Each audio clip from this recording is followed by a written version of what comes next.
Deus, Ele quer ver o nosso coração rasgado. Deus não quer ver apenas palavras, apenas desculpas, apenas justificativas, procurando o culpado. Nós somos excelentes para explicar as coisas que fazemos. Nós somos mestres para achar culpado, desculpa, sentimento de culpa, etc. Deus está dizendo: não me mostre o que está por fora, eu quero ver o teu coração rasgado. Eu quero ver o teu coração quebrantado. Agora diz o Senhor: voltai para mim com todo o vosso coração, com jejuns, lágrimas e gemidos. Rasgai o coração e não as vestes, e voltai para o Senhor vosso Deus. Queridos irmãos e irmãs, aqui no nosso santuário, você que celebra conosco aí da sua casa, estamos iniciando este tempo santo, sagrado, intenso de conversão. A igreja nos convida a irmos com o Senhor para o deserto, para lá vencermos as nossas tentações. É por isso que na primeira leitura de Joel, e por isso eu começo com ela, está aqui o coração da quarta de cinzas e do nosso tempo quaresmal. Voltai para mim com todo o vosso coração. Não são gestos externos, mas é coração. É você e o Senhor e você. Eu digo que Quaresma deve ser vivido por cada um de nós como um grande retiro espiritual. Um retiro de 40 dias, de penitência, de oração, de jejum, de abstinência, abrir mão daquilo que se gosta, pequenas mortificações.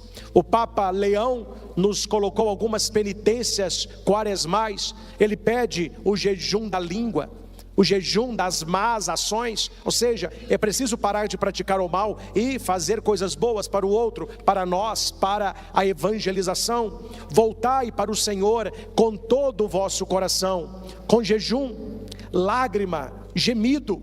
Rasgai o coração e não as vestes. Não sei se vocês se lembram de quando Jesus foi preso pelo Sinédrio, depois da Santa Ceia. Ele é levado ao sumo sacerdote Caifás, e lá eles arrumam muitas testemunhas falsas, e cada um falando um absurdo maior que o outro. Jesus estava quieto, calado, nada falava. E o sumo sacerdote perguntou: vede de quanta coisa vos acusam, e ficais ainda calado? E Jesus não respondeu nada, até que perante aquele embaraço, eles perguntam para Jesus: tu és o Filho de Deus? Jesus respondeu: sim, eu sou o Filho do Eterno, e para isso que eu vim ao mundo. Para Pilatos ele vai completar: quem é da verdade, haverá de ouvir a minha voz. Nesta hora, Caifás, ele levanta da cadeira e ele rasga a sua túnica, do pescoço até quase a altura do umbigo. Aquele rasgar a roupa era um sinal de escândalo. E ele mesmo disse: olha, agora já não precisamos mais de testemunho. Você se fez filho de Deus, você se fez igual a Deus, e você merece morrer. Meus irmãos, rasgar a veste em sinal de escândalo é apenas uma atitude exterior. Depois você troca de roupa, depois você tira. Mas quando você rasga o coração, você está mostrando para Deus o seu quebrantamento, o seu arrependimento, o seu desejo de conversão. E Jesus, no evangelho de hoje, ele vai bater várias vezes: Deus vê o oculto, Deus vê o escondido. Não ore para os outros, não jejue para os outros, não dê esmola para ser visto, senão você já perdeu a recompensa. É Deus que está oculto. Nesta quaresma, meus irmãos, precisamos tirar os nossos olhos das pessoas e voltar os nossos olhos ao Senhor.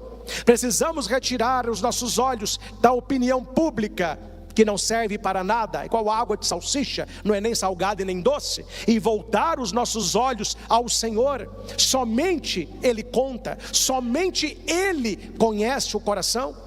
Os senhores conhecem quando o profeta Samuel, grande Samuel, filho de Ana, vai ungir o pequeno Davi. Quando ele chega naquela casa, tem vários filhos lá. Primeiro que ele vê, Eliabe, um rapaz muito bonito. A Bíblia diz que ele era bonito de rosto e de corpo. E o profeta já pega o óleo e já vai derramando na cabeça dele. Deus vai dizer para Samuel: não se deixe levar pelas aparências, porque o homem vê o rosto, mas Deus vê o coração. Não é esse o meu escolhido. O escolhido era Davi. Deus, ele quer ver o nosso coração rasgado. Deus não quer ver apenas palavras, apenas desculpas, apenas justificativas, procurando o culpado. Nós somos excelentes para explicar as coisas que fazemos. Nós somos mestres para achar culpado, desculpa, sentimento de culpa, etc. Deus está dizendo: não me mostre o que está por fora, eu quero ver o teu coração rasgado. Eu quero ver o teu coração quebrantado. É por isso que Jesus disse uma frase que doeu no âmago dos sumos sacerdotes, dos escribas e dos mestres da lei. Quando Jesus disse também para os seus que as prostitutas os precederiam no reino dos céus. E aqui, meus irmãos, todos já sabem, mas hoje em dia tem que falar que a grama é verde, que as pessoas não entendem. Quando Jesus diz que as prostitutas os precederão, não é porque elas são prostitutas, não. É porque elas ouviram a pregação, elas mudaram de vida, elas abandonaram o pecado, um quebrantamento interno.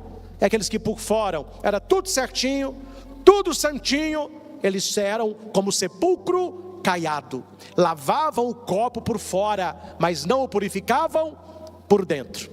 Meus irmãos, guardem o que eu estou partilhando com os senhores. Quando alguém tem um coração quebrantado, as palavras são desnecessárias. Quando alguém mostra um coração arrependido, um coração renovado, um coração que vive o espírito quaresmal, tudo aquilo que acontece por fora é apenas um reflexo do que está acontecendo no coração. Rasgai o coração e não as vestes, e voltai para o Senhor vosso Deus. A segunda leitura de São Paulo aos Coríntios vai dizer a cada um de nós, é um apelo de Paulo. Paulo está fazendo um apelo emocionado, firme, convicto. Em nome de Cristo, nós vos suplicamos. Paulo está suplicando, eu te suplico, nesta quaresma, eu te suplico, deixai-vos reconciliar com Deus. É o filho pródigo, ele está lá no meio dos porcos, na lavagem, e ele levanta daquela situação, ele rompe com aquela história, e ele volta para o seu pai, que é rico em misericórdia. A Deus nós ofertamos a nossa miséria, e Ele nos concede a sua misericórdia. Nesse tempo quaresmal, meus irmãos, nós vamos ter a oportunidade de fazermos a Santa Confissão. Os mutirões de confissão já começam na próxima semana. E não é momento de autoelogio, não é momento de justificação, não é momento de falar de problema, não é momento de contar pecado do outro, é momento de quebrantamento, é momento de conversão, é momento de confissão. Eu quero me deixar reconciliar com Deus, Ele é o primeiro interessado. A minha volta é resposta ao seu amor. Foi isso que disse o filho pródigo: na casa do meu pai tem pão com fartura.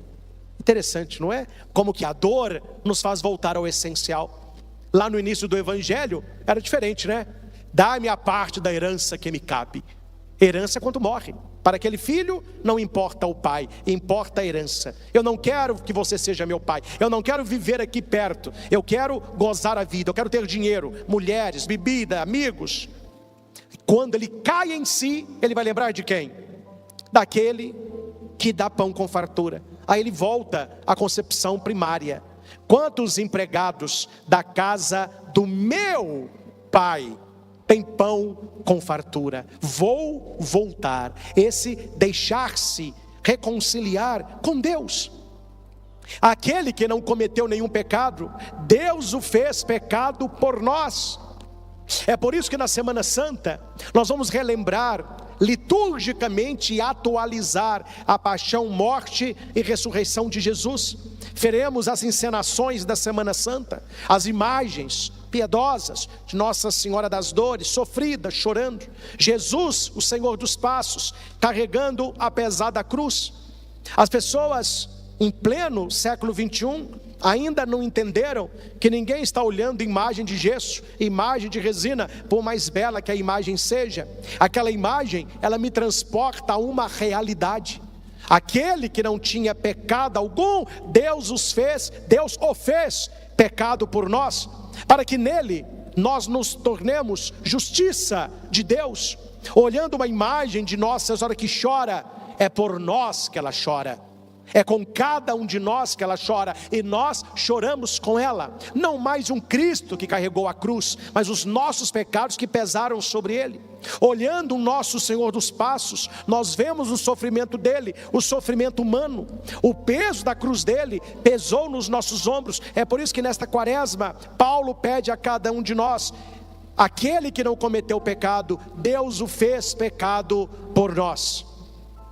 É agora o momento favorável, é agora o dia da salvação. Uma pergunta, meus irmãos: se Deus quiser, pela misericórdia de Deus, não vai acontecer, mas se você falecesse essa madrugada, olhando os pecados que temos, nós iríamos para o céu, para o purgatório ou para o inferno?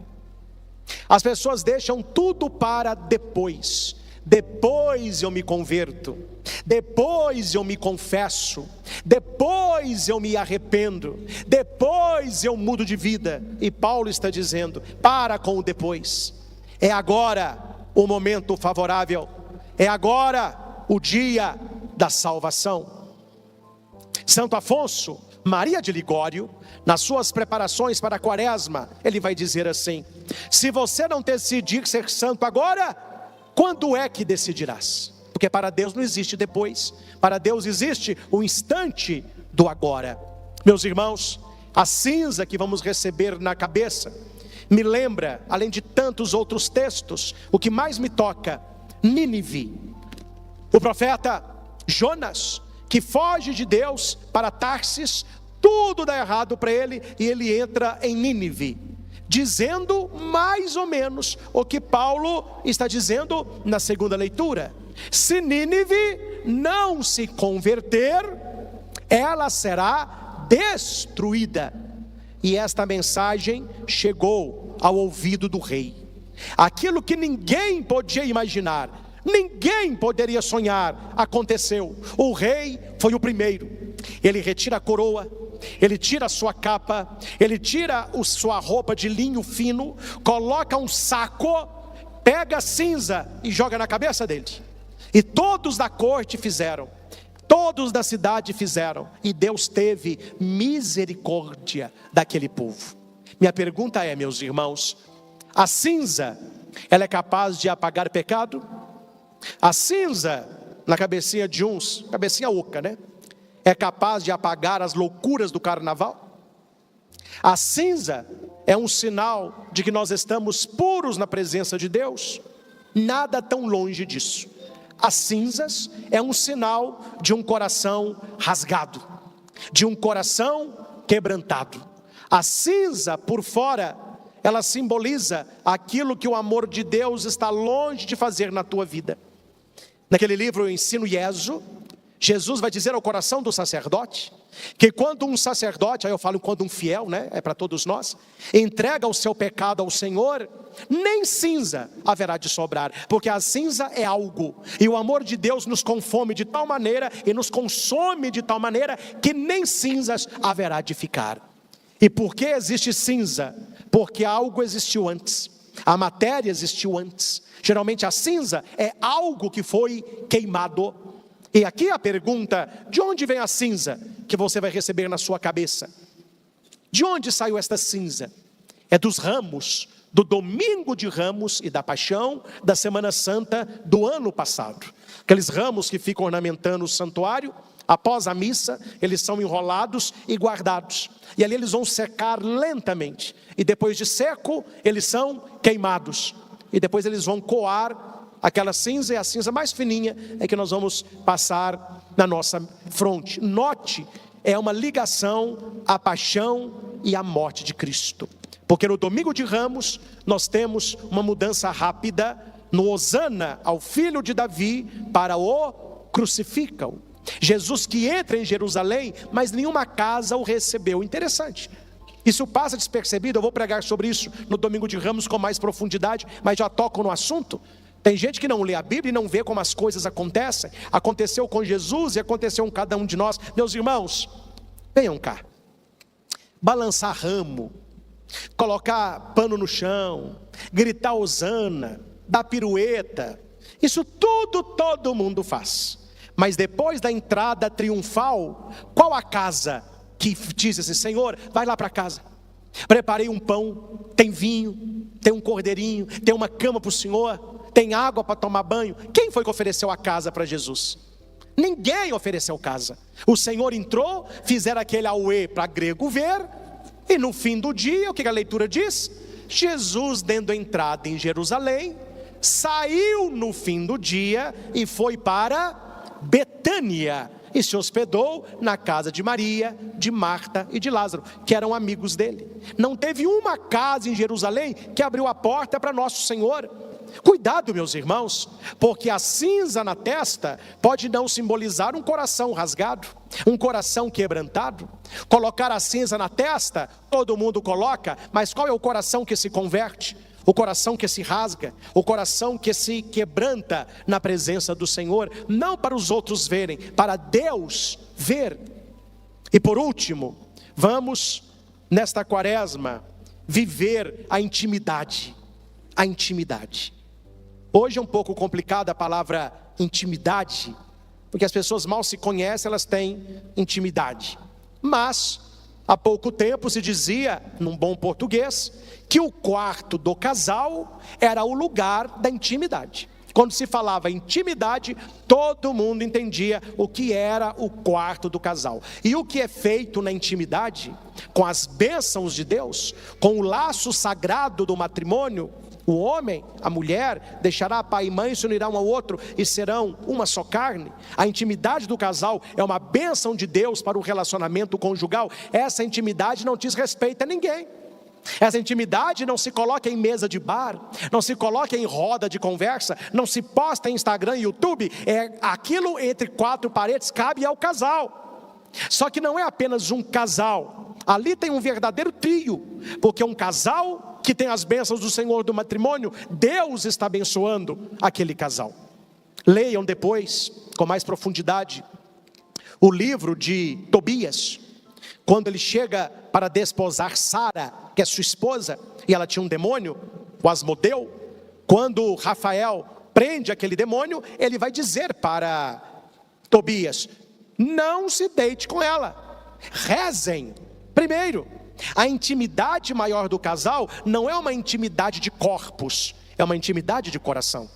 É uma intimidade da parceria que a fidelidade exige a cada dia. Quando Jesus diz, olha como que o nosso relacionamento enquanto igreja, enquanto esposa, é um relacionamento esponsal com o Senhor. Quando o marido, naquela primeira noite, ia desposar a sua esposa, eles entravam para o quarto e fechavam as portas. Eu já estive em certas casas, famílias bem católicas, onde os pais falam com os filhos: porta do quarto do papai e da mamãe só está encostada com o chinelo. Toda vez que a porta estiver encostada, vocês podem entrar. O quarto do papai e da mamãe é o quarto de vocês. Mas quando a porta estiver fechada, não chame. É o momento da intimidade do papai e da mamãe. Conheço 2 famílias assim em Maringá, algumas em Curitiba, em São Paulo. Eles já falaram com os filhos: o dia que o papai e a mamãe entrar no quarto e fechar a porta, não chame. Papai e mamãe estão namorando, estão tendo intimidade. Então o menino está vendo televisão, chega lá a porta fechada, ele volta e fica esperando acabar a intimidade. É por isso, meus irmãos, que a imagem que Jesus usa, ela fala de um amor do coração. Quando você for orar, entra para o teu quarto e fecha a porta. Para quê? Para ter intimidade com o Senhor. intimidade do coração, de falar com Ele face a face, de ter tempo para o Senhor. E de vez em quando eu vejo, e os senhores hão de entender o exemplo, que as pessoas consideram o banheiro do padre mais sagrado que a capela. Explico. Pensem se eu estou errado.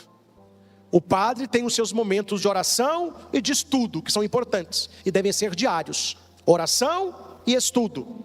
Não sei se as pessoas acham que quando o padre está rezando ou estudando, ele não está fazendo nada. Mas é interessante, quando eu me dedico à oração ou ao estudo, onde há pessoas, as pessoas dizem, chame o padre para mim.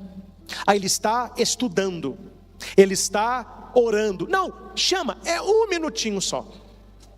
Mas se fala com a pessoa, o padre está no banheiro, ninguém fala, não, bate lá, fala que é 1 minutinho só.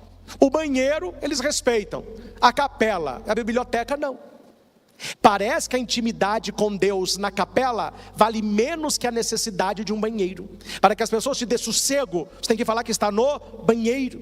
E deveria ser um local sagrado não apenas para o padre, mas para todos vocês que já têm em casa o seu cantinho da oração.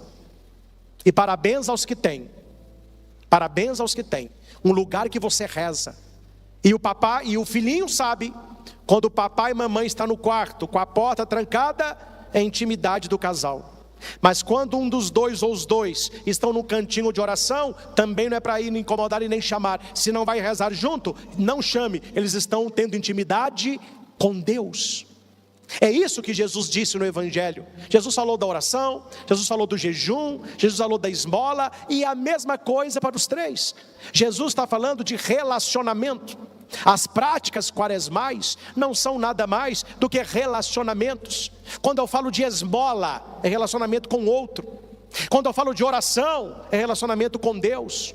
Quando eu falo de jejum, é relacionamento comigo mesmo. E não há um quarto relacionamento. Ou você se relaciona com você, ou você se relaciona com Deus, ou você se relaciona com as pessoas. Para Deus a oração, para mim o jejum, para outra a esmola. Esmola que não é uma moedinha no coração, é ser esmola, é ser o que o outro necessita, sem que o outro o peça. Quando você for jejuar, penteie o cabelo, lava o rosto, se perfume. Quando você for orar, não fique gritando nas praças, chamando atenção. Quando você der uma esmola, não toca trombeta para mostrar que está fazendo caridade. Quando você estiver jejuando, jejue em segredo, para que só Deus veja que você está jejuando. Quando você rezar, reze em segredo, para que Deus veja a sua oração secreta. Quando você estiver no jejum, falei da esmola, ajudando na oração, em segredo, os três em segredo, para que você receba a recompensa. Se você é elogiado porque ora, já recebeu a recompensa. Se você é elogiado porque está em jejum, já recebeu a recompensa. Se você está sendo elogiado porque ajudou alguém, já recebeu a sua recompensa. Me desculpe, meus irmãos, não estou falando de você. A gente vê isso, claro, aí tem uma carência também, né? Uma necessidade de afirmação, as pessoas andam um pouco carentes. Mas viva uma quaresma diferente. Não é o padre que está pedindo, é o que Jesus disse no Evangelho. As pessoas têm uma necessidade, quase que uma obrigação de que os outros saibam que ela está jejuando, que ela está fazendo uma mortificação. Ao invés da pessoa apenas dizer, não, muito obrigado, não, agradeço, não, então me dê que eu levo, depois eu me alimento. Não, ela enche o peito, eu estou de jejum. Quarta e sexta eu não como carne, e enchem a boca, como se isso fosse o supra-sumo. As pessoas não veem que aquilo que é contado, não é contado como crédito espiritual. Jesus disse, não diga que você está jejuando. Eu acho que uma camisa que venderia bem no tempo da quaresma, uma camisa preta escrito de branco, estou jejuando. Não, essa sai, viu? Como que as pessoas têm necessidade? Não, em vez da pessoa, olha, coma isso. Não, muito obrigado. Aceita um doce? Muito obrigado. Está de regime, né? Já viu, né? Correia. Não. Eu estou jejuando. Eu estou na quaresma. Você não jejua não, pecador? Mas eu jejuo. E na quarta e sexta não como carne. Estou fazendo mortificação. Não tomo refrigerante. Não estou... E ela conta tudo. E todo mundo, só que ela não sabe, né? Ali está a recompensa dela. Porque Jesus disse, já recebeu a recompensa. Está jejuando, meu filho? Que ninguém saiba. Não vai saltar uma refeição. Lá no seu trabalho, diga, gente, horário do cafezinho, vou tomar um lanche. Sai, dá uma volta no quarteirão e volta. Vai no banheiro mexer no celular. As pessoas dizem, fulano, não vai sair para o lanche, não. Não, hoje eu estou de jejum. É pão e água, eu vou te contar. É difícil, viu? Mas Jesus merece. Qual a necessidade disso? Qual a necessidade disso? Não tenha a chamada caridade política. E aqui eu não critico o político. O político é assim. A ação política é assim. O político, ele tem que fazer, ele tem que mostrar serviço. Senão ele não ganha eleição. Mas você não pode ter uma caridade política. Quando você fizer uma caridade, não é para contar, não é para postar no Instagram, não é para fazer outdoor. Ninguém sabe. Deus te dará a recompensa. Jejum, esmola, oração. Meus irmãos, vivamos um tempo quaresmal. Faça nesta Santa Missa um pacto com Deus. Rasgue o teu coração na presença do Senhor. Eu não sei se você entende. Rasgar a roupa, todo mundo vê. Teve uma blusa minha, eu não sei onde que eu apertei esse botão. Esse botão também está arrancando só no oi, né? Estava usando uma blusa, o botão daqui sumiu, caiu. Mas na hora que eu pus, ele estava, eu acho que estava, né? Aí quem me falou que eu estava sem botão? A aeromoça ainda. Quando eu fui colocar minha mala, a camisa abriu, ela viu uma medalhinha. Ela conhecia, né? Padre. Falei, sim. Só perdeu o botão. Oh, meu Deus. Mas não foi aqui. Falei, seja o que Deus quiser. Fui trocar a roupa lá em Curitiba, um botão a menos. Eu pus a medalhinha por cima para dar uma despistada. Uma camisa rasgada, uma camisa manchada, uma camisa com um botão a menos, todo mundo vê. Mas respondam para o padre: quem é que vê um coração rasgado? Quem é que vê um coração quebrantado? Quem é que vê um coração arrependido? Quem é que vê um coração convertido? Respondam, quem é? Só, entendeu? Por isso que Jesus diz, não fica rasgando roupa não. Quem rasga roupa é para os outros verem. Eu quero ver o teu coração rasgado. Eu quero ver a tua vida íntima transformada. Eu quero ver a sua verdade lá no seu quarto. Quando estiver só eu e você. Quando você fechar a porta, é aí que eu quero ver a tua verdade. Eu quero ver a tua caridade. Quando você tem um copo d'água por minha causa e ninguém vê, e aquele pobrezinho que você ajudou não pode retribuir, a sua recompensa vai ser grande. Não toque trombeta. Quando fala trombeta, tem outro sentido também, não é? Nós não devemos tocar trombeta, mas nós devemos ser uma trombeta para Deus tocar. Nós não devemos tocar trombeta, nós devemos ser uma trombeta para Deus tocar. Então, se você já viu uma trombeta, uma tuba, uma corneta, qualquer coisa assim, encha esse instrumento de pano, de água, de alguma coisa, para ver se ele toca. Não sai nada. Esses instrumentos, para sair o som, eles têm que estar vazios. Deus só pode tocar em nós se nós nos esvaziarmos de nós mesmos. Nós só vamos tocar a canção de Deus, o som de Deus, o coração quebrantado, se nós esvaziarmos de nós mesmos. Renuncie a si mesmo, tome a tua cruz e siga-me. Renunciar a si mesmo é desentupir a trombeta, para que quando Deus tocar na tua vida, saia o som da conversão, o som da santificação, o som de um coração quebrantado. Desejo-lhes, do fundo do coração do Padre, que quando você estiver acabando a sua quaresma, que você escute muito assim: que estranho, a quaresma está acabando, eu não vi você fazendo jejum, eu não vi você fazendo mortificação nenhuma nessa quaresma, hein? Eu não vi você rezando mais, eu não vi você ajudando ninguém. Aí você vai fazer no seu quarto com a porta fechada. A recompensa vai ser grande. Ninguém viu. E não é para as pessoas verem. Não é para as pessoas verem. É para o Senhor que perscruta o nosso coração. Meus irmãos, tenhamos uma quaresma santa. Entre de cabeça neste tempo quaresmal. Muitos vão acordar de madrugada para os rosários, seja com o nosso querido Frei Gilson, seja com o Instituto Hesed. Eu estarei nos dois, graças a Deus. Já que eu for, eu conto. Mas tem gente que não vai acordar a quaresma toda naquele horário de madrugada, ou por causa do seu sono, ou por causa do seu trabalho. Mas isso não te isenta em ter uma vida com mais oração. Rezar um pouquinho mais, orar um pouquinho mais, meditar um pouquinho mais. Não é porque as pessoas não vão saber que você está fazendo penitência que você não irá fazê-la. Faça pequenas mortificações. E por último, as pessoas sempre pedem assim: padre, me dá uma dica concreta para eu rezar nessa quaresma. Eu vou te contar uma das minhas orações. Se eu contar tudo, senão eu não recebo recompensa, né? Mas uma me ajuda muito. Eu começo amanhã já. Isso não é segredo também não. Eu tenho na minha casa, em miniatura, coisa de padre, né?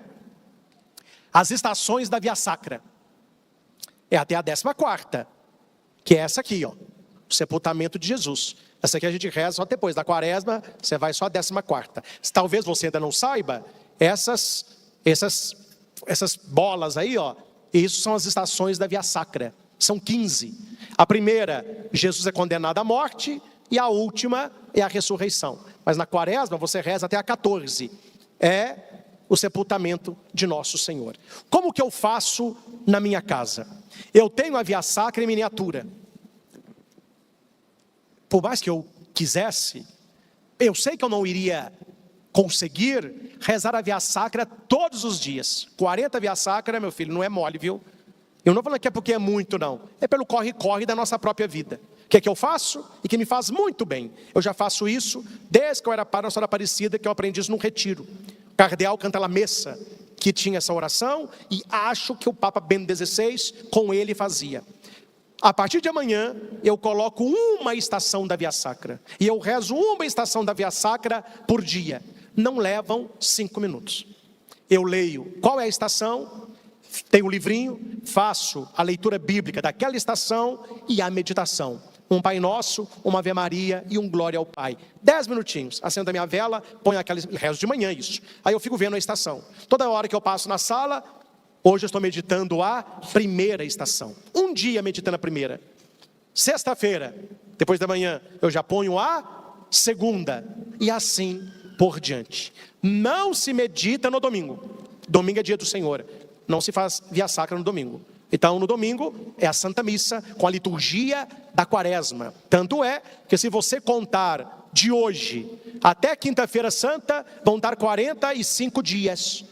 Mas quaresma não são 40? Não se conta domingo. Domingo é a Páscoa semanal. Então eu faço, me ajuda. Uma estação por dia. O que te ajuda? Um mistério do terço por dia? Um terço da misericórdia? Uma reflexão de um santo? Um versículo? Não sei. O importante, meus irmãos, é que seja um tempo de mais oração.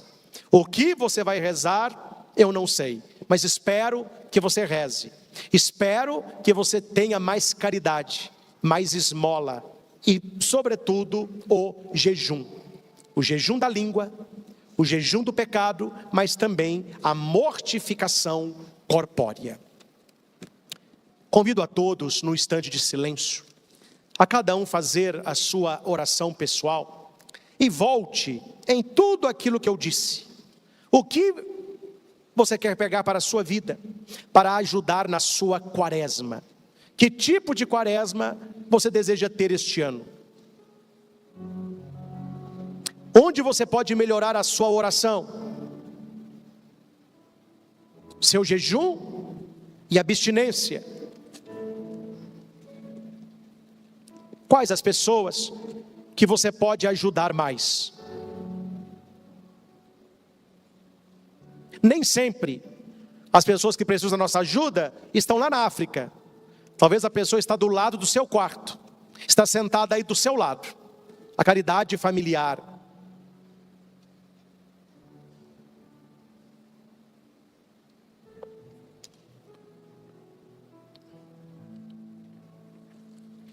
Voltai para mim com todo o vosso coração, com jejuns, lágrimas e gemidos. Rasgai o coração e não as vestes, e voltai para o Senhor vosso Deus. É agora o momento favorável. É agora o dia da salvação. Cuidado, meus irmãos, cuidado quando na sua vida as coisas apertarem e você pensar que a solução é voltar para a vida antiga. Lá era mais fácil. Quando não levava a religião a sério, era mais fácil. Quando eu trabalhava de qualquer jeito, era mais fácil. Quando eu bebia, eu era mais alegre. Quando eu me drogava, a vida era melhor. Cuidado com isso, porque a tentação caiu sobre Pedro e ela cai sobre nós. A tentação de voltar à vida passada. Ao invés de ir para o futuro, nós voltamos para aquilo que já não há mais. Louvado seja nosso Senhor Jesus Cristo, para sempre seja louvado. Mais uma vez, a coros que estão aqui no santuário, você que nos acompanha de casa, é você que vai ouvir esta pregação depois que ela foi aqui realizada. Nós estamos com o Evangelho de João, capítulo 21, versículo de 1 ao 19. É a terceira aparição de Jesus ressuscitado. Sabemos, meus irmãos, nós que estamos 2000 anos depois do que nós estamos aqui ouvindo, nós que crescemos na catequese, nós que como crianças sempre escutamos Jesus ressuscitou, celebramos a Páscoa, isso vai entrando de maneira tranquila na nossa vida e na nossa espiritualidade. Mas para os discípulos não era nada fácil de assimilar. Alguém que eles conviveram durante 3 anos, eles viram ele morrer na cruz, o lançaço no coração, eles o sepultaram e depois de 3 dias ele aparece novamente. Dizia numa das reflexões anteriores que nós não podemos olhar para a ressurreição de Cristo, como muitos veem, como se fosse um corpo que voltasse à vida. Porque no cinema há muitos filmes de pessoas que morreram, eles voltam e ficam andando aí pelo mundo querendo matar os outros. Como que chama isso? É um zumbi, né? Porque um morto-vivo é um zumbi. Então um corpo que volta à vida, com Jesus Cristo não é isso que aconteceu. Não é aquele corpo que foi sepultado apenas que ele volta à vida. Jesus ressuscitado, ele está agora com um corpo glorioso. Ele que é Deus. É um corpo diferente de tudo aquilo que o ser humano conhece. É uma matéria espiritualizada e um espírito materializado. Como assim? Ele não é espírito, ele é corpo, mas ele atravessa a porta, ele entra onde quer, ele aparece, ele desaparece, ele vai comer peixe para mostrar que é corpo, ele vai pedir que tome toque, que se fosse um fantasma não seria possível tocá-lo. Então é uma experiência totalmente nova. E porque totalmente nova, Jesus, com muita paciência, durante 40 dias depois da Páscoa, do dia da Páscoa, ele vai aparecendo. Ele vai, como ensinou e ensina a igreja, colocar os seus discípulos na escola do Cristo ressuscitado, para que eles aprendam, para que eles entendam, ou pelo menos professem sem dúvida: ele ressuscitou. Nós o vimos, nós caminhamos com ele, ele apareceu várias vezes, ele falou várias coisas. Então Jesus estava firmando a fé apostólica, e deu certo, né? Deu certo. Nós estamos aqui 2000 anos depois com a mesma fé. Cremos na ressurreição, cremos na palavra, cremos nas aparições do ressuscitado. E se ele ressuscitou, é porque nós um dia haveremos de ressuscitar com ele. O texto de hoje é uma verdadeira riqueza, que estaria um retiro pós-pascal maravilhoso. Porque nós temos 2 quaresmas, né? Só que fala muito da primeira, é a quaresma pré-pascal. Mas nós temos a quaresma pós-pascal. Se a pré é marcada pelo jejum, pela oração e pela esmola, são 40 dias, da quarta de cinzas à quinta santa, tirando os domingos. Se você pega o dia da Páscoa até a ascensão, são 40 dias. É aquilo que o Papa Bento falava, a quaresma da alegria, a quaresma do ressuscitado. E esse texto estaria um itinerário maravilhoso para esses 40 dias. Tantas lições nós temos aqui. Não é possível compartilhar todas, e nem é necessário. Vou partilhar algumas que penso que podem ajudar na nossa vida espiritual. Você que tem uma vida de igreja, uma vida de sacramento, uma vida de confissão, você que busca as coisas do alto, esse direcionamento é muito importante para aqueles que querem as coisas eternas. Nós temos primeiramente o cansaço e a volta. Simão Pedro disse: eu vou pescar. Eles disseram, também vamos contigo. Saíram e entraram na barca, mas não pescaram nada naquela noite. O evangelho começa com essa cena dramática. Por que dramática? Porque Pedro fazia isso. Ele fazia isso. Só que estava no passado de Pedro. O pescador era passado. Durante 3 anos ele acompanhou Jesus, ouviu o Senhor, viu seus milagres, mas Jesus agora falece. Então qual é o horizonte de Pedro? O horizonte de Pedro era o lago de Genezaré, ou o mar da Galileia. Um horizonte pequeno. Você quer ver Pedro feliz? É uma pesca farturenta, é encher o barco de peixe. Olha que vida pequena, que mente pequena, que horizonte curto. Jesus vai alargar isso aí. Que é isso, Pedro? Eu não te quero pescador de peixe, eu te escolhi para ser um pescador de homens. Vem e segue-me. Ele larga o barco, larga a rede e segue Jesus. No evangelho de hoje é um caminho inverso. Eu vou voltar a pescar. Onde que está o barco? Onde que está a rede? E Pedro tinha ali uma liderança, né? Tanto que os outros falaram, nós vamos também contigo. Este voltar ao passado, voltar aos antigos hábitos, geralmente acontece quando se perde a esperança. Quando se perde a esperança. Precisamos alargar também os nossos olhares na espiritualidade. Quando eu era seminarista, uma das paróquias que eu trabalhei foi em Mateus Leme, paróquia de Santo Antônio. E na época, Padre Demóstenes pediu que eu trabalhasse na reta grande, aquela reta depois de Mateus Leme, que vai ali para BH. Tem uma comunidade ali. E acima, a comunidade Nossa Senhora de Fátima. Comunidades pequenininhas. E atrás dessas comunidades tem muita gente na zona rural. Pessoal bem simples, não é? Eu lembro que na época tinha uma senhora que eu não sei quantas vezes ela saiu de Mateus Leme. Não conhecia muita coisa. Foi em Belo Horizonte uma vez, conheci Itaúna, né? Conheci a Juatuba, uma vida muito restrita, uma vida muito humilde. Ela morava ali naquela grota e ali ela construiu a vida dela. Numa das visitas, depois de uma missa, aí eles preparavam um cafezinho, né? Um dia foi na casa dela, estava o padre Demóstenes, eu fui acompanhando. E era noite de lua cheia, né? Aquela super lua, uma lua grande no céu. Aí conversa vai, conversa vem, o padre falou o seguinte, pois é, que coisa, o ser humano vence barreiras. Não é que o ser humano já esteve lá e já andou nessa lua?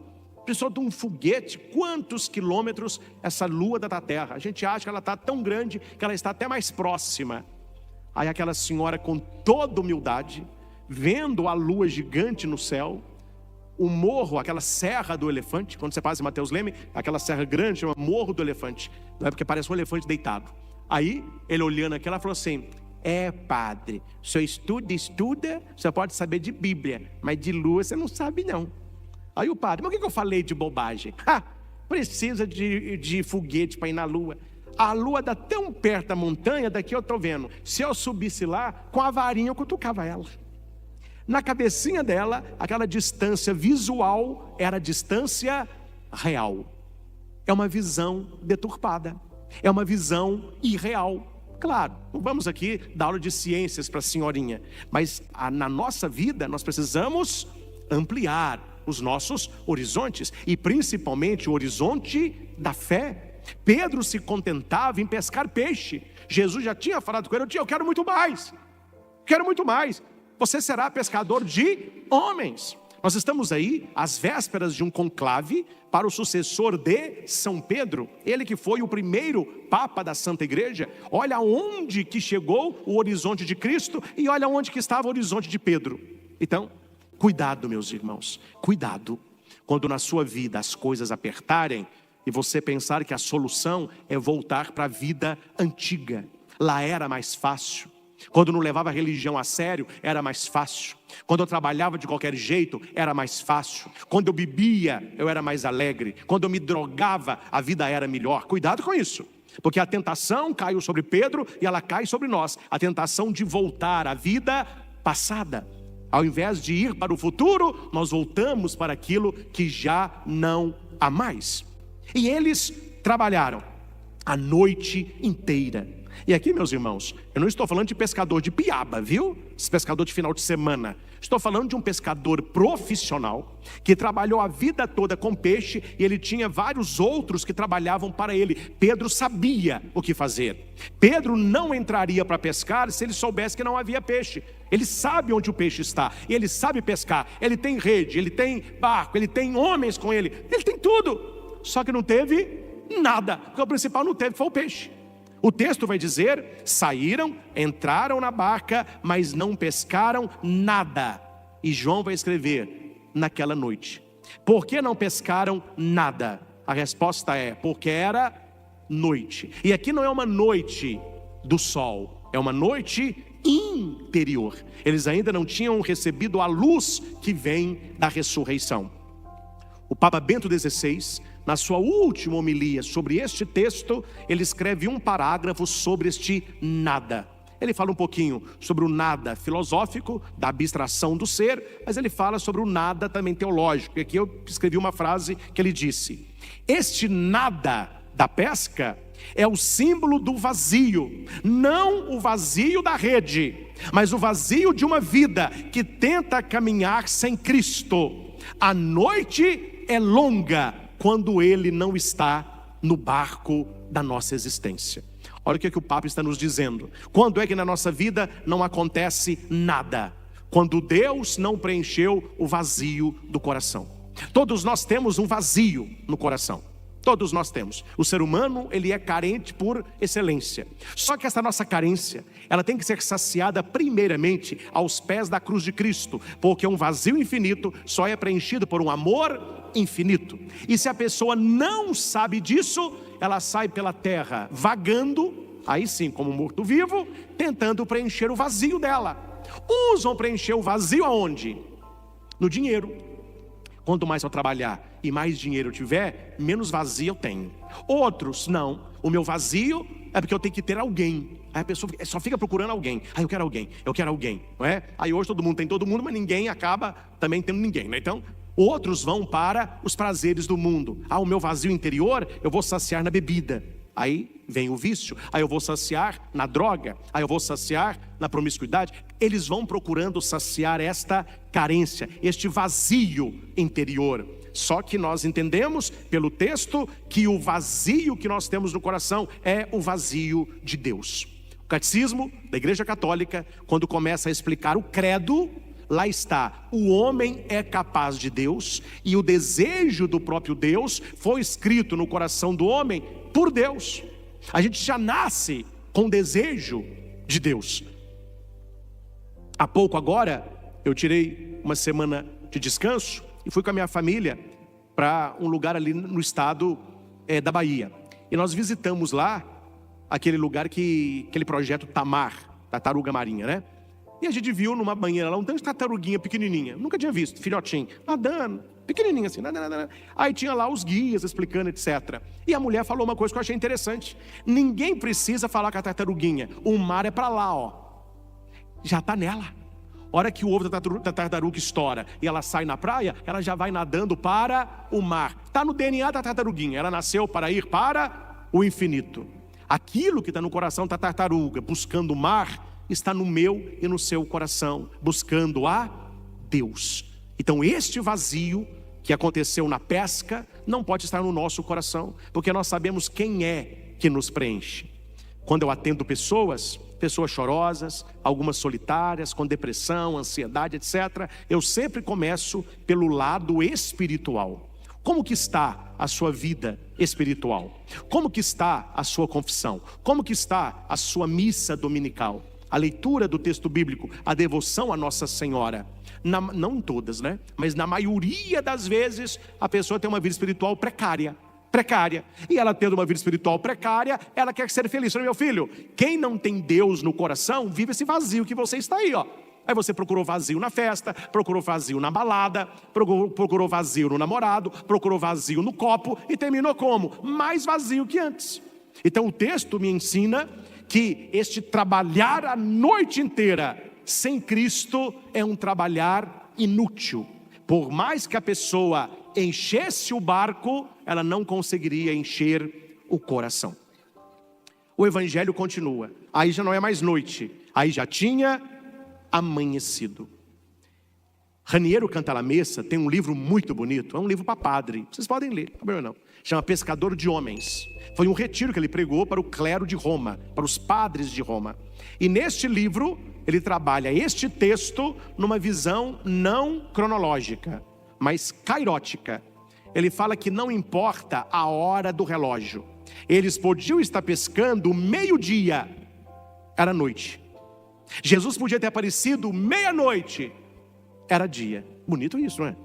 Bonito. Raniero foi certeiro aqui. Aqui não é questão de sol e de lua, aqui é questão da presença ou não de Jesus. E o texto diz: já tinha amanhecido e Jesus estava de pé na margem.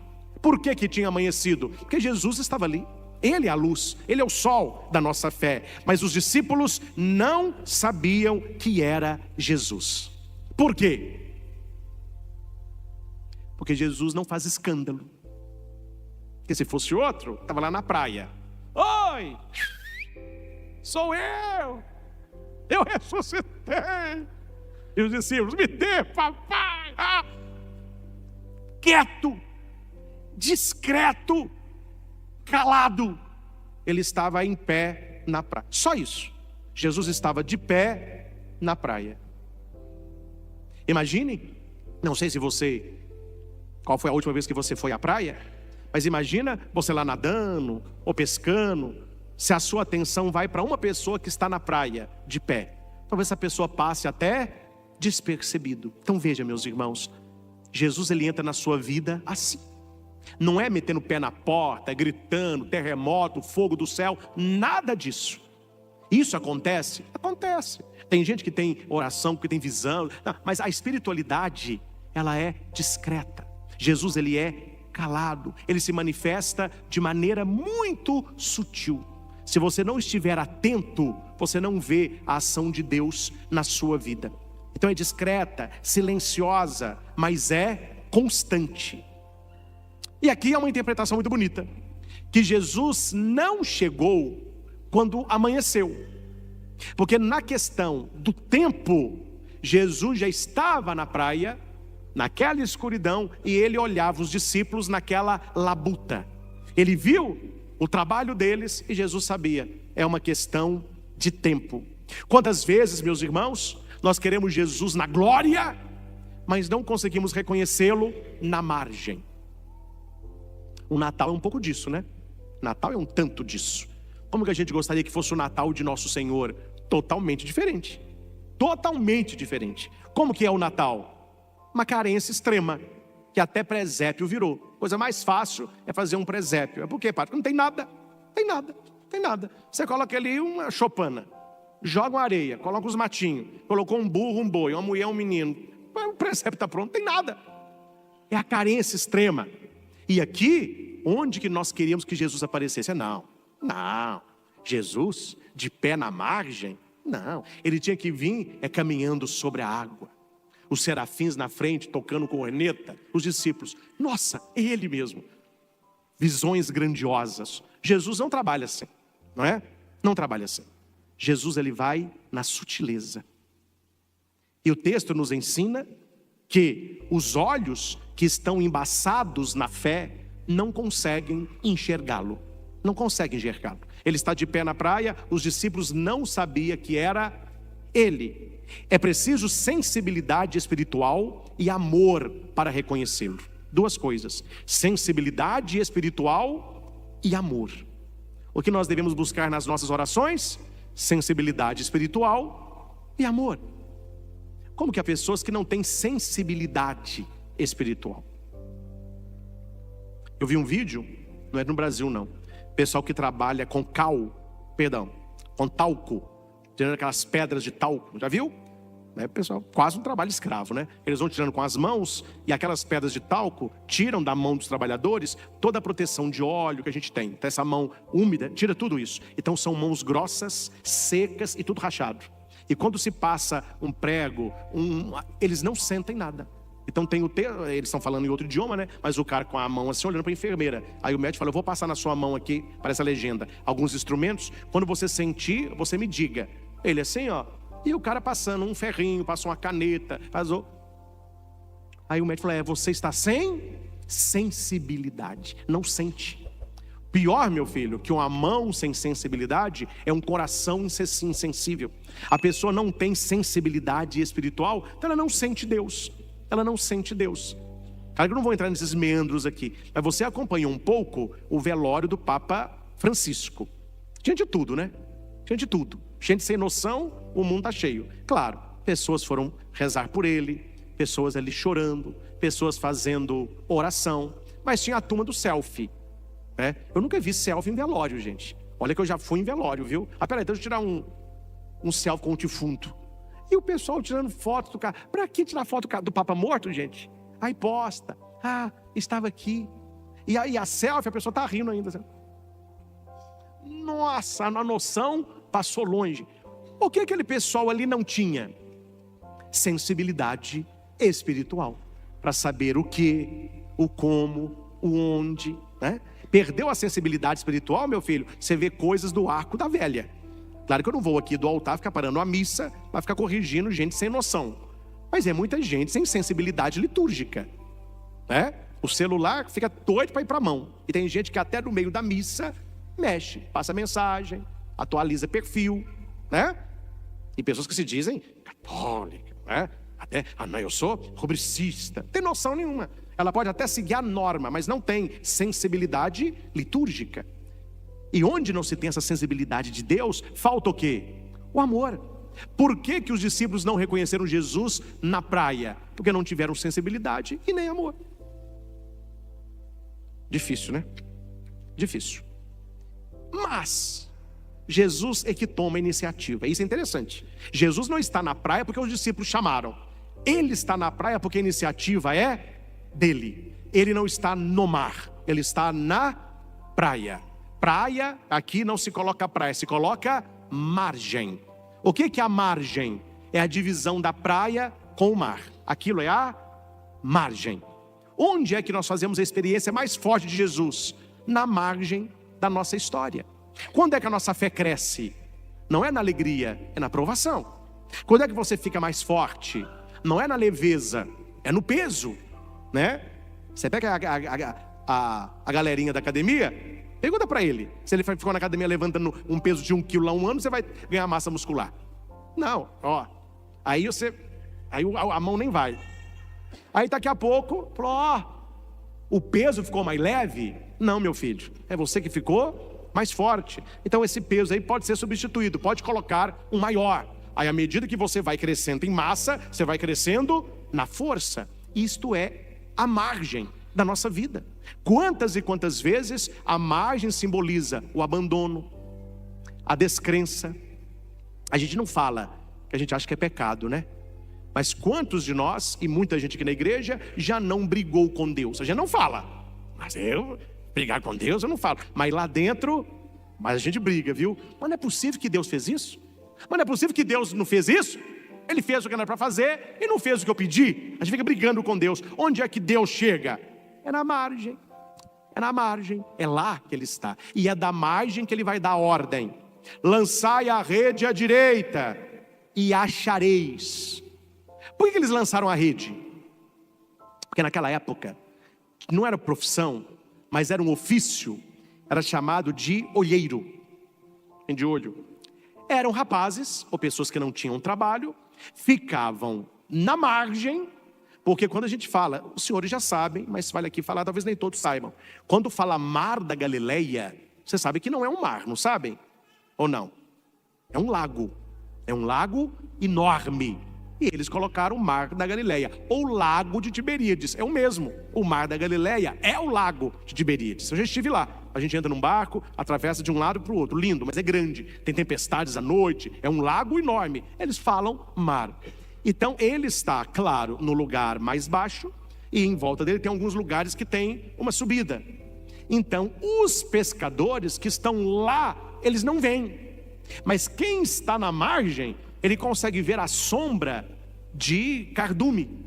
Ele consegue ver. Então esse olheiro, ele ficava dando sinais para os pescadores aonde estava o cardume. É por isso que quando Jesus diz, jogue a rede à direita, eles não sabiam que era o Senhor, o texto diz, o que eles julgaram a rede? Que eles acharam que ele era um olheiro, quer dizer, era alguém que viu ali um cardume, assim como Madalena vai achar que Jesus era o jardineiro. Os discípulos de Emaús vão achar que ele era um caminhante. Os discípulos fechados acharam que ele era um fantasma, quer dizer, é um fora atrás do outro, porque eles estão ainda digerindo a ressurreição. Quando eles lançam a rede e acontece a pesca milagrosa, eles veem que há algo ali de sobrenatural. Aí eles vão lembrar de outros momentos iguais àquele. A palavra de Jesus transforma o impossível em fecundidade. Repita: impossível. Impossível. Fecundidade. Fecundidade. Tem gente que tem uma vida de impossível. Nada é possível. Tudo é difícil. Quando Jesus entra, ele transforma tudo em fecundidade. As coisas começam a acontecer para você. O milagre não está apenas no peixe. O milagre está na confiança. Porque se eles não tivessem sensibilidade e amor, mesmo com a pesca milagrosa, eles não tinham reconhecido. Nesta hora, o discípulo a quem Jesus amava disse: é o Senhor. Por que ele vai dizer é o Senhor? Porque João tinha sensibilidade e amor a Jesus. Quando nós amamos o Senhor, quando nós temos vida de oração, você começa a reconhecê-lo. E é bom reconhecê-lo. Você reconhece numa prova que você passa. Você reconhece num exame médico. Você o reconhece numa tribulação que você vence. Você o reconhece numa gravidez difícil. Você o reconhece numa bênção. Tem gente que não reconhece Deus em nada. O esforço é dele, a honra é dele, a coroa é dele. Quer dizer, é o vazio, né? É o vazio. Vai remar para terminar a vida num vazio. João, ele reconhece, é o Senhor, é relacionamento íntimo. Íntimo. Não estou falando dos senhores não, mas serve também. Vir à igreja é maravilhoso, mas não significa relacionamento íntimo com Cristo. Uma coisa é uma coisa, outra coisa é outra coisa. Tem muita gente que não perde missa, mas vive lá fora, qual o diabo gosta. Vai à missa, levanta os bracinhos, recebe a comunhão. Mas quando tem um funk pesadão, desce, que é uma beleza. Peraí, que vida que é essa? Que incongruência que é essa? Quer dizer, a pessoa crê ou não crê? Ela está vivendo ou não está vivendo? Como que é o negócio aí? Vai à missa, mas quando ninguém sabe, trai a mulher. Vai à missa, mas quando ninguém vê, pega o dinheiro. Vai à missa, mas está agarrado na pornografia. Peraí, como que toca essa banda sua aí, meu filho? Qual que é a batuta que está regendo a sua vida? Está faltando relacionamento íntimo. Porque o que nós devemos apresentar para as pessoas não é uma mudança de vida, é Jesus. Que é quando a pessoa tem um relacionamento íntimo com Jesus, só tem um caminho, qual é? Mudança de vida, é a conversão, converte-se. Se a pessoa ainda não teve esse processo de conversão, o que está faltando? Não é religiosidade, que a religiosidade ela tem. Está faltando relacionamento. Uma coisa é uma coisa, outra coisa é outra coisa. E as duas coisas se casam. É um quebra-cabeça de duas peças: religiosidade, espiritualidade. Nenhuma sem a outra, nem a primeira sem a segunda. Então por que João reconhece Jesus? Porque ele o ama. Ele o ama. Palavra da salvação. Glória a vós, Senhor. Você reconhece, é a palavra de Deus, porque você ama. Tomai todos e comei, isto é o meu corpo. Eu fico vendo, né? Aí, vocês, né? O pessoal ajoelha, tocou o sininho ali. Tem gente que não sabe, ó. Isso aqui é chiclete, que eu adoro. O padre está consagrando ali, ó. O que está faltando? Reconhecer o Cristo na Eucaristia. Por que não reconhece? Porque não tem amor, porque não tem sensibilidade. Por que não tem? Porque não tem intimidade. Vou dar um exemplo aqui para você me entender claramente. Isso acontece na vida de todos nós, até do padre. Você está vendo o jornal. Teve um show, eu vi lá hoje de manhã, teve um show no Rio. Aí um cara passou lá, atirou a ermo, matou um. Eu falo, meu Deus, Rio de Janeiro, violência. Um dia alguém me perguntou, padre, eu estou chegando no Rio, me dê um conselho. Eu falei, volte. Volte. Aí matou uma pessoa lá. Me entende? Eu não estou sendo seco. Eu estou mostrando como que o ser humano funciona. Me pergunte, meus irmãos, assassinou um lá, coitada da pessoa que morreu, não sei quem é. Me diga, me afetou? E nada. Estou aqui celebrando, daqui a pouco eu vou almoçar, tirar uma pestaninha de tarde. Não vou no velório. Não sei, mas alguém está sofrendo. Família e amigos. Por que que a morte, claro, não é que eu estou feliz pela morte da pessoa, e não é que eu estou insensível, mas é uma morte que me toca enquanto um ser humano que morreu, mas não me toca enquanto amor, porque eu não conheço, eu não tenho intimidade com a pessoa. Então, a gente não vai no velório, não vai chorar. Agora imagina se essa pessoa baleada é um meu familiar, é um amigo íntimo. A gente aqui em Minas, a gente estava doido. Muita gente já estava procurando passagem para correr lá para o Rio de Janeiro. O que que determina este mover de coração? Não é saber, é ter intimidade. Se isso acontece entre seres humanos, isso acontece na espiritualidade com Jesus. Isso acontece na espiritualidade com Jesus. Ontem, eu fui com a Patrícia. Ontem foi sábado. Então não foi ontem, foi sexta. Patrícia é a tesoureira aqui do santuário e a assessora do Luz e Vida. A gente foi no banco rapidamente só para assinar uma coisa lá que deu um pepino na minha assinatura. Quando eu estou entrando no banco, tinha um mendigo na porta do banco deitado, dormindo com um jornal na cabeça. Eu disse assim, será que alguém ajuda essa pessoa? Que alguém ajuda? Ela falou, padre, ajuda. Porque ela tem um estacionamento na Goiás. O pessoal ali dá sopa, dá comida, e quando faz frio eles doam para ele cobertor. Então tá bem, porque cuidado, a pessoa está deitada aí parecendo um cão, né? Aí entrei, assinei, saí e disse, se precisar fale que a gente ajuda. E ainda fiz. Tem gente que entra e sai e nem vê que ali está. Vamos mudar o exemplo. Você está entrando no banco, quem é que está caído na porta do banco? A sua mãe, o seu filho, seu sobrinho. A sua reação é assim? Claro que não é. Por quê? Porque com quem eu amo, eu tenho intimidade. Com os outros, eu apenas conheço. Sei que é uma pessoa.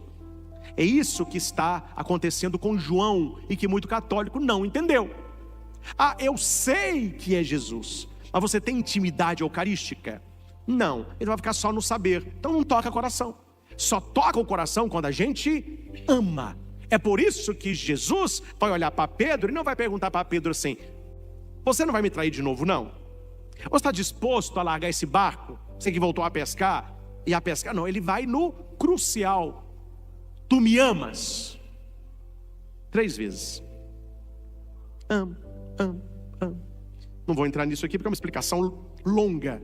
Mas na verdade Jesus pergunta com o verbo ágape, que é o amor doação. Ele responde com o amor filia. No português seria mais ou menos assim. Vou fazer o texto todo, vocês entenderem. Porque no grego se entende mais bonito, o texto é mais bonito. Em português ele fica muito pobre. Então eu vou contar o texto oficial. Seria mais ou menos assim. Pedro, tu me amas? Eu te quero muito bem. Pedro, tu me amas? Eu te quero muito bem. Pedro, tu me queres muito bem? Tu sabes tudo, tu sabes que eu te quero bem. Por quê? Porque o amor de Jesus, o ágape, é o amor da cruz, é o amor total. E Pedro sabe que ele ainda não dá conta de amar Jesus como Jesus o ama. Então ele responde num amor um pouco menor. É o amor filia, que é o amor filial, o amor de amigo. Mas não é um amor de dar a vida. Aí Pedro vai dizer, não esquenta não. Hoje você não dá conta, mas amanhã você vai dar. Você é jovem? Você vai para onde quer, faz o que quer, mas quando você for velho, eles te levarão aonde você não gostaria de ir. Onde que é este lugar? A crucificação. É onde está hoje a Basílica de São Pedro, né? Ali crucificaram Pedro. E ele disse, eu não posso ser crucificado igual Jesus. Me crucifiquem de cabeça para baixo. Aí o pessoal não lê, não estuda, o negócio tá ruim, né? Foi um youtuber no velório do Papa. Aí tinha que tirar uma foto, né? Porque se não tirar foto, não faz parte. Aí tirou uma foto de longe. Aí ele viu atrás do túmulo da urna do Papa, o baldaquino de Bernini, e tinha 2 portas onde entra para o túmulo de São Pedro. Aquele buraco, vocês viram nas filmagens da Basílica, onde parece um negócio escuro de baldaquino, aquelas colunas de bronze, né? Que tem aquele movimento bonito. Aquele buraco ali, aquele é o túmulo de São Pedro. Tem como descer lá, né? E quando ele tirou a foto, nas portas tem 2 cruzes de cabeça para baixo, porque é o símbolo de Pedro. Pedro morreu de cabeça para baixo. Aí qual que é a nota do doutor em História Eclesiástica? Ele colocou assim: não tenho mais dúvidas, o diabo mora na Basílica de São Pedro, porque essas cruzes de cabeça para baixo é a derrocada de Cristo e o fim do cristianismo. E o pessoal, eu não sabia, e uns de missa, gente. Eu falei, me dá as águas com açúcar aí, porque não dá. Então entendam, meus irmãos, tudo há um significado e um horizonte ampliado. Talvez hoje Jesus olha para você e pergunta assim: tu me amas? A Jesus, claro, o senhor sabe. Não, peraí, mas você me ama com o seu amor, ou você me ama como eu te amo? Se fosse hoje para você morrer numa cruz por mim, você morreria? Jesus, eu te quero muito bem. Eu te quero muito bem, mas o amar assim ainda eu não dou conta. O que Jesus podia ter falado com Pedro? Pedroga, errei na escolha, hein? Como que eu vou construir a minha igreja sobre alguém que só me quer bem, hein? Danou-se. E agora, hein? É o que temos para hoje, não?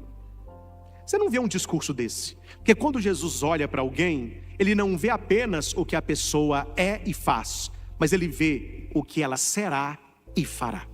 Na missa de hoje, meus irmãos, cabe a nós ouvir de novo, e eu gosto muito, para mim é o mais bonito do texto, é o segue-me.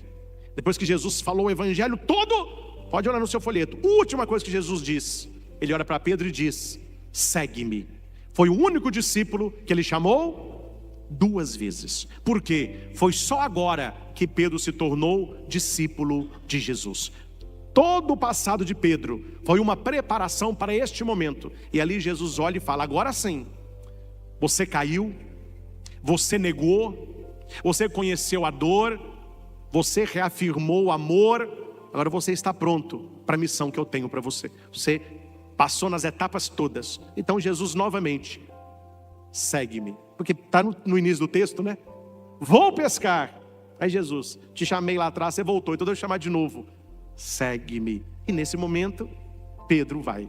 O texto não acaba, né? Claro. João está sentado perto da fogueirinha lá, comendo pão e peixe. Aí ele faz sinal para Pedro. Aí Pedro está indo com Jesus, ele faz assim,